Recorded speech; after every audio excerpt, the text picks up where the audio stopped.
نواز شریف واپس آ رہے ہیں۔ آپ کو یاد ہوگا 17 نومبر 2021 کو پارلیمنٹ کا مشترکہ اجلاس ہوا تھا۔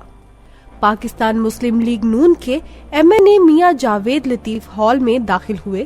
سامنے 3 وفاقی وزراء بابر اعوان، غلام سرور خان اور بریگیڈیئر ریٹائرڈ اعجاز شاہ بیٹھے ہوئے تھے۔ اجلاس میں آدھ گھنٹہ باقی تھا۔ تینوں نے میاں جاوید لطیف کو پیشکش کی، آپ اجلاس شروع ہونے تک ہمارے ساتھ بیٹھ جائیں۔ میاں صاحب بیٹھ گئے۔ گفتگو شروع ہوئی تو سیاست سے چلتی ہوئی معیشت تک پہنچ گئی۔ نارکوٹکس کنٹرول کے وفاقی وزیر بریگیڈیئر ریٹائرڈ اعجاز شاہ نے بتایا، میں آج صبح لاہور سے آ رہا تھا۔ میں نے اپنے بیٹے سے کہا، ننکانہ میں ہماری آبائی زمینیں ہیں، وہ تمہیں خاندان کے لوگ نہیں بیچنے دیں گے، لیکن میں نے زندگی میں جو کچھ کمایا اور جو کچھ بنایا وہ تم بیچ دو اور کسی پرسکون ملک میں جا کر آباد ہو جاؤ۔ ملک کے حالات ٹھیک ہونے کا امکان نظر نہیں آ رہا۔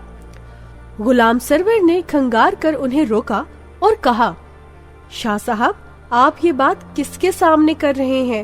یہ سب کو بتا دے گا۔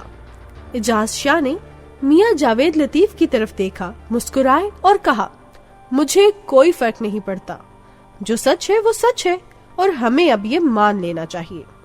مجھے یہ واقعہ پاکستان پیپلز پارٹی کے ایک سینئر رہنما نے بتایا تھا۔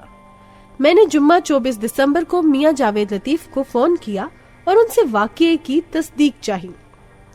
میاں جاوید لطیف نے نہ صرف اس واقعے کی تصدیق کر دی بلکہ یہ بھی بتایا، اعجاز شاہ کا کہنا تھا، میں نے جب فوج میں کمیشن لیا تھا تو ڈالر 3.5 روپے میں ملتا تھا، میں خود اس قیمت پر ڈالر خریدتا تھا، لیکن اب یہ 178 روپے کا ہو چکا ہے۔ لہٰذا آپ خود بتائیں ملک اور معیشت کیسے چلے گی؟ یہ واقعہ محض ایک واقعہ نہیں، یہ وہ حقیقت ہے جس کا ادراک اب حکومتی وزراء کو بھی ہو رہا ہے۔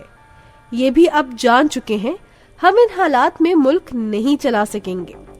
اگر کسی کو غلط فہمی تھی تو وہ 20 دسمبر کو KP میں بلدیاتی الیکشنز نے دور کر دی۔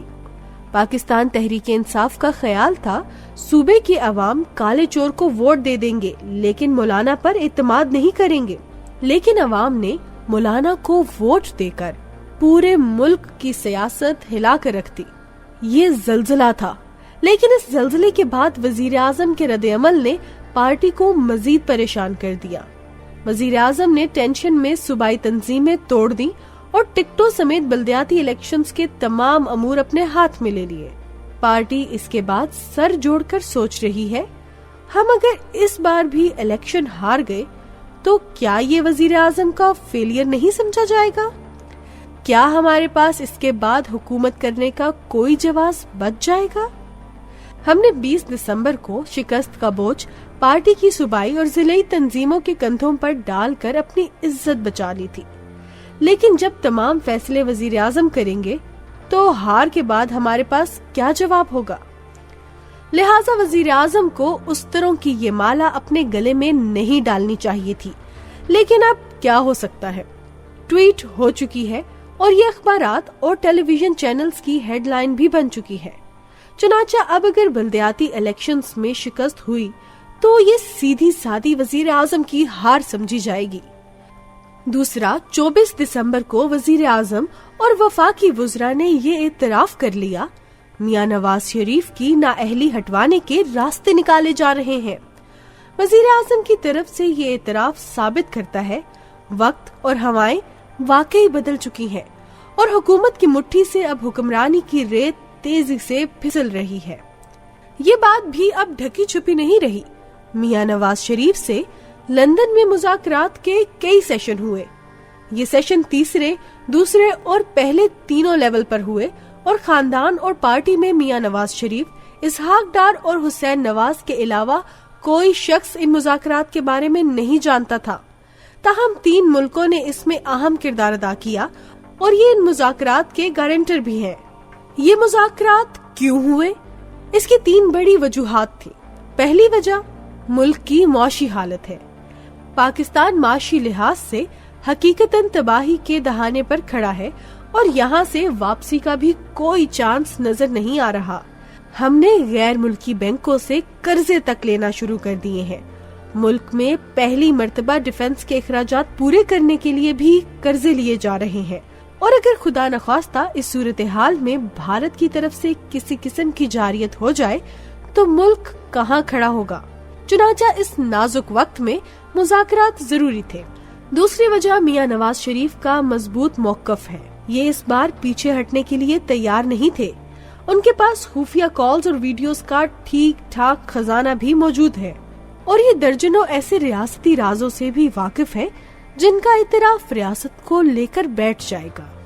لہٰذا فیصلہ ساز قوتوں کو محسوس ہوا ہم نے اگر انہیں گنجائش نہ دی، اپنے پرانے فیصلے انڈو نہ کیے تو ہماری آزمائش میں اضافہ ہو جائے گا. اور تیسری وجہ حکومت کی خوفناک نالائکیاں اور حماقتیں ہیں. عمران خان نے نادانی میں ملک کا سارا معاشی پہیہ روک دیا. سی پیک گیم چینجر تھا لیکن یہ حکومت کی بے وقوفیوں کی وجہ سے رک گیا. حکومت قوم کو بار بار تسلیاں دے رہی ہے لیکن اصل حقیقت یہ ہے سی پیک پر کام بہت سست ہو چکا ہے اور چین اس حکومت پر اعتبار کرنے کے لیے تیار نہیں. اس نے 3.5 برسوں میں مواصلات کے وفاقی وزیر مراد سعید کو ایک بار بھی چین کے دورے پر نہیں بلایا. تاہم نواز شریف کے ساتھ چین کے تعلقات اب بھی آئیڈیل ہیں اور اگر میاں نواز شریف واپس آتے ہیں تو چین ہماری معیشت میں $35 بلین ڈالنے کے لیے تیار ہو جائے گا اور یوں ہم معاشی گرداب سے نکل آئیں گے. ریاست بھی اچھی طرح جانتی ہے ہم اگر یہ ڈیل نہیں کرتے تو پھر ہمیں قرضوں سے جان چھڑانے کے لیے اپنے ایٹمی پروگرام سے محروم ہونا پڑے گا اور یہ موت کے برابر ہوگا. انڈیا ہمیں اس کے بعد سانس تک نہیں لینے دے گا. لہٰذا مذاکرات ہوئے اور بات تقریباً فائنل ہو گئی.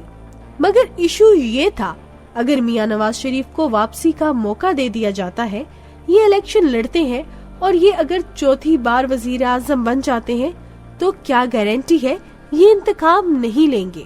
یہ جسٹس ثاقب نثار، 2 سابق DG/ISI، ایک ریٹائرڈ آرمی چیف اور عمران خان کے خلاف تحقیقاتی کمیشن نہیں بنائیں گے. یہ خدشات درست تھے لیکن 2 دوست ملک نواز شریف کی گارنٹی دینے کے لیے تیار ہیں.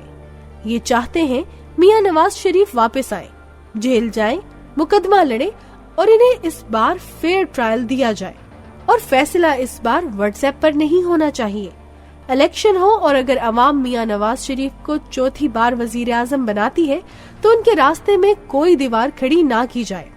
میاں نواز شریف اور مذاکراتی ٹیم اس کے لیے راضی ہو چکے ہیں لیکن پارٹی اور خاندان کے چند لوگ میاں صاحب کو مشورہ دے رہے ہیں.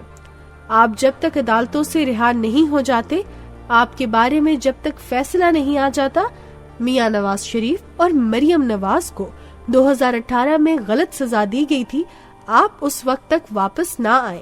انہیں یہ بھی بتایا جا رہا ہے دسمبر ملک اور سیاست دانوں کے لیے بھاری ہوتا ہے. انٹرنیشنل گرانٹیئرز کے باوجود 16 دسمبر 1971 کو پاکستان ٹوٹ گیا تھا اور 27 دسمبر 2007 کو محترمہ بے نظیر بھٹو کو راولپنڈی میں شہید کر دیا گیا تھا اور 27 دسمبر 2007 کو محترمہ بے نظیر بھٹو کو راولپنڈی میں شہید کر دیا گیا تھا. محترمہ بھی بین الاقوامی ضامنوں کی ضمانت پر ملک میں واپس آئی تھی مگر ان کے ساتھ کیا سلوک ہوا. لیکن میاں نواز شریف اس کے باوجود رسک لینے کے لیے تیار ہے. یہ اب کسی بھی وقت واپس آ جائیں گے. جنوری کا مہینہ انہیں سوٹ کرتا ہے. کیوں؟ کیونکہ یہ اگر جنوری میں آتے ہیں تو فروری اور مارچ کے مہینے تک ان کے مقدمات نبٹ جائیں گے اور اگر اس دوران تحریک کے عدم اعتماد نہیں ہوتی اور میاں شہباز شریف وزیر اعظم نہیں بنتے تو میاں نواز شریف 23 مارچ کو لانگ مارچ کی قیادت کریں گے. اس دوران منی بجٹ بھی آ چکا ہوگا. IMF کے معاہدے کے خوفناک نتائج بھی سامنے آ چکے ہوں گے اور PTI باقی صوبوں سے بھی بلدیاتی الیکشن ہار چکی ہوگی. چنانچہ PDM کا لانگ مارچ اور 23 مارچ کو اسمبلیوں سے مستعفی ہونے کا اعلان یہ حکومت کے خاتمے کے لیے کافی ہوگا. یہ میاں نواز شریف کا فارمولا ہے لیکن سوال یہ ہے کیا عمران خان اس دوران ہاتھ پر ہاتھ رکھ کر بیٹھے رہیں گے؟ میرا خیال ہے نہیں. عمران خان کے ہاتھ میں اس وقت بھی 2 کارڈز موجود ہیں اور یہ شکست سے پہلے یہ دونوں کارڈز ضرور استعمال کریں گے، لیکن کیا انہیں کارڈ استعمال کرنے کا موقع مل سکے گا؟ یہ $1 بلین کا سوال ہے اور اس کے جواب کے لیے ہمیں 2 ہفتے انتظار کرنا ہوگا۔ ڈرامہ تقریباً ختم ہو چکا ہے، بس پردہ گرنا باقی ہے، اور یہ پردہ کون گراتا ہے؟ وہ ہاتھ چند دنوں میں سامنے آ جائیں گے